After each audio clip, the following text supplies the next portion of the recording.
দিনটোৰ বাবে ঘৰৰ মানুহবোৰক এৰি থৈ যাওঁ সেইকাৰণে আহি পেলাই চবকে বিচাৰি ফুৰো কোন ক'ত আছে পিছে চেংনাং আৰু মুনুক সদায় লগেই নাপাওঁ বাৰু সিহঁতি শুই থাকে যে কিন্তু আজি দেখিছোঁ যে পিছফালে তাই অকণমানিজনী বহি আছে দৌদৌকে ৰখীয়া হৈ আছে পিছত সুধি পেলাই গম পালোঁ বোলে মুনু বাথৰুম গৈছে তেওঁ সেইকাৰণে ৰখীয়া হৈ দিছে আৰু মুনু বোলে আজি বহুত বেছি মূৰ বিষাইছে আৰু কণমানিজনীক যে আপোনালোকে ডাইপাৰটো পিন্ধাই দেখিছে এই কিন্তু আমি অন্য সময়ত পিন্ধাই নিদিওঁ দেই তাই মানে যেতিয়া দিনত অকণমান শুৱে নহয় তেতিয়া মুনুৱে তেনেকৈ পিন্ধাই দিয়ে বাকী কাপোৰ কানি কেইটামানো আছিলে এইকেইটাও মই ভৰাই মেলি ল'লোঁ যেতিয়াকেইটা শুকোৱা নাছিল নেকি আগতে আৰু চিধা আহি পাকঘৰত সোমালোঁ যিহেতু ভাত বনাবৰ সময়ে হ'ল আৰু তাই যেতিয়া মূৰটো বিষায়ে আছে আৰু এনেও মই ৰাতি বনাব নিদিওঁৱেই সেইকাৰণে বোলো মই পাতি দিওঁ কুকাৰটোৰ ঢাকনখন বেলেগৰ এইটো কুকাৰো বেলেগৰ মানে আমাৰ এখন ঢাকন বেয়া হ'ল এনেকৈ চলাই আছোঁ আৰু সেইখিনি সময়তে মুনু বাথৰুমৰ পৰা দিয়া মা মূৰটো বিষাইছে কৈছিলে হ'ল নালাগে দিয়া মই বনাম দিয়া টেবলেট নালাগে খাব ইমানকৈ খোৱা ভালেই নহয় পেনুৱা মাকনমান লগাই দিয়া বাকী মই ৰন্ধা বঢ়াখিনি কৰিমেই বাৰু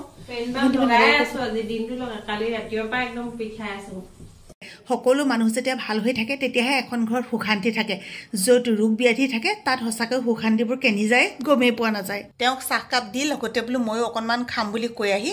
আকৌ মাছ ৰান্ধিবলৈ ল'লোঁ আজি মাছৰ তৰকাৰীকণ অলপ বেলেগকৈ ৰান্ধিম বুলি ভাবিছোঁ কেতিয়াবা বাৰু আপোনালোকে এনেকৈ ৰান্ধি খাইছেনে এই কচু আলু ঔটেঙা মাছ চব একেলগতে দিওঁ লগত দাইল কেইটামান দেই দাইলটো ৰহৰ দাইল দিছোঁ ইমান টেষ্টি হয় নহয় মই কেনেকৈ বনাম দেখুৱাই আছোঁ আৰু লগত লৈছোঁ এয়া ঔটেঙা এনেকৈ কৰি ৰান্ধিম আজি কৃষ্ণ প্ৰভু দি দিলোঁ কচু আৰু আলু এইটো কাৰেণ্টটো লাগিছিলে এনেকুৱা অসুবিধা হৈছে অন্ধকাৰ লাগে অলপ সময় ভাজি এতিয়া ফ্ৰাই কৰি থোৱা মাছ পিটিটো মই ওপৰতে দি দিলোঁ একো লৰাব নালাগে চাবচোন এনেকৈ চিটি দি পিনে বনাই চাব মাছ ভাগি নাযায় এতিয়া সময় নথকা দিনা এইকণ ৰান্ধিব আৰু এয়া মোৰ চাহ আমাৰ এখেতে আধা খাই আধা মোক দিলে আধা নহয় পিছে তাতকৈ কম দি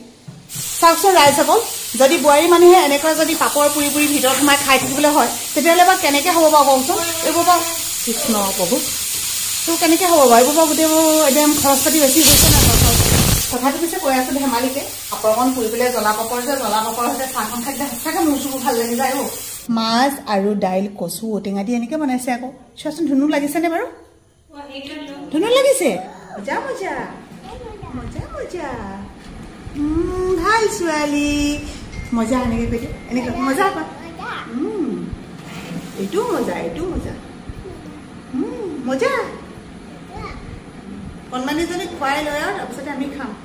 তাই খাই ল'লে বুলি ক'লে আমাৰ মনটো ভাল লাগি যায় নিশ্চিন্ত তেতিয়া আজি সৰু ভিডিঅ'টোৰ জৰিয়তে আপোনালোকে যদি কিবা এটা বিচাৰি পালে সেইটো আপোনালোকে কমেণ্টত জনাবচোন মোৰ ভাল লাগিব সকলো ভালে থাকক আজিলৈ আহিছোঁ